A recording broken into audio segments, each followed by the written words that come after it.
n'arrête pas le progrès. Ah non, surtout quand c'est Noël Antonini qui est avec nous.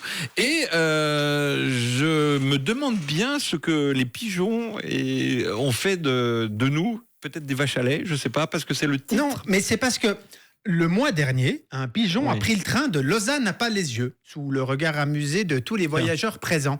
Oui, c'est vrai. Le volatile s'est tranquillement posé sur le repose-tête. On le d'un voit siège. sur rouge.ch. On le voit sur rouge.ch. Vous le voyez, vrai. il est tranquillement posé sur c'est le vrai, siège ça. libre. Là. Oui, c'est vrai, c'est une image. C'est la personne qui a pris le train en face qui a pris cette photo. Donc il était là tout le trajet. Il profitait même des longs bouts droits pour fermer les yeux, se reposer. Hein. Bon, alors c'est un pigeon bien chanceux parce que aucun contrôleur n'est passé alors qu'il n'avait pas de titre de transport valide.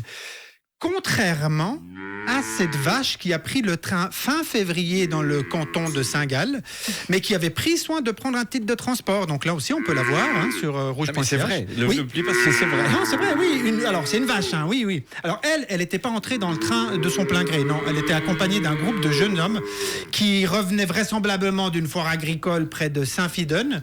Alors, ces charmants messieurs étaient d'ailleurs aux petits soins pour leur compagne de voyage, hein, car ils avaient emporté avec eux un peu de foin en guise d'en-cas, ainsi qu'un seau et un balai au cas où leur amie bovine aurait une envie pressante. J'en suis sûr, vous serez d'accord avec moi, ces anecdotes sont plutôt extraordinaires, cocasses et amusantes. Hein. Cependant, à un moment donné, je me suis rendu compte que ces histoires n'étaient pas si extraordinaires et encore moins cocasses et amusantes quand, pour venir partager cette émission avec vous, je me suis senti comme un pigeon dans un train en payant mon billet 27 francs pour faire le trajet Neuchâtel-Lausanne aller-retour. Alors, vous allez me dire... En même temps, 27 francs, c'est un prix plutôt normal pour faire 1h25 de train. Hein. J'en étais sûr. Voilà, mais bien sûr, ce serait en effet un prix normal si j'avais pas dû acheter au préalable un abonnement demi-tarif afin de diviser le prix par 2 pour le rendre normal. Leur prix normal au CFF, c'est 54 francs l'aller-retour Neuchâtel-Lausanne. En fait, le prix normal d'un billet pour les CFF, c'est 2 fois le prix normal pour nous. Eh ben ouais. Ben essayez dans votre alimentation quotidienne de remplacer la crème par de la crème double. Ça va vite vous peser sur l'estomac. Hein.